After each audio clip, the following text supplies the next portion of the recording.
তোমরা সবাই কেমন আছো? আশা করবো সবাই অনেক ভালো আছো। কালকে ভিডিওতে তোমরা আমাকে অনেক ভালোবাসা দিয়েছো, তার জন্য অনেক অনেক ধন্যবাদ। তো বন্ধুরা, আজকের ব্লগটা তো স্পেশাল হতে চলেছে, কেননা আজকে একটা খুবই স্পেশাল জায়গায় যাব আমরা।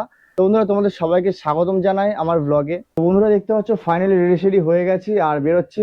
তো বন্ধুরা, যেমন কথা তেমন কাজ, আজকে যাচ্ছি আমাদের কৃষ্ণনগরের বিখ্যাত পাল বাড়িতে। সুবল পাল, যিনি খুব সুন্দর সুন্দর ঠাকুর বানায়, যার হাতের কাজ খুবই সুন্দর, খুবই ভালো। তো সেখানে যাচ্ছি গাইস। তো চলো বেরোই, রাস্তা বেরিয়ে তোমার সাথে একেবারে কথা হচ্ছে। তো বন্ধুরা, ফাইনালি আমরা চলে এসেছি সেই পালবাড়ির একদম খুবই কাছাকাছি। তো বন্ধুরা, সবাইকে স্বাগতম। আজকে আমরা চলে এসেছি কৃষ্ণনগরের সেই বিখ্যাত পালবাড়িতে। দুর্গাপুজোর আর মাত্র 15টা দিন বাকি, আর এখানে চলছে ঠাকুর তৈরি করার জোর কদমে প্রস্তুতি। আজকের ভিডিওতে আমরা দেখব প্রতিমা তৈরির কাজ কতদূর এগিয়েছে, কারুকার্যে কি কি নতুনত্ব এসেছে। তো চলো বন্ধুরা, সবকিছু তোমাদের খুব সুন্দরভাবে দেখাবো। আর আমরা চলে এসেছি পালবাড়ির সামনে। তো চলো ভিতরে ঢোকা যাক, আর তোমাদের পুরোটা ভালোভাবে দেখাবো। চলো। এখানকার প্রতিমা শুধু বিখ্যাত যে কৃষ্ণনগরে নাই, পুরো পশ্চিমবঙ্গে।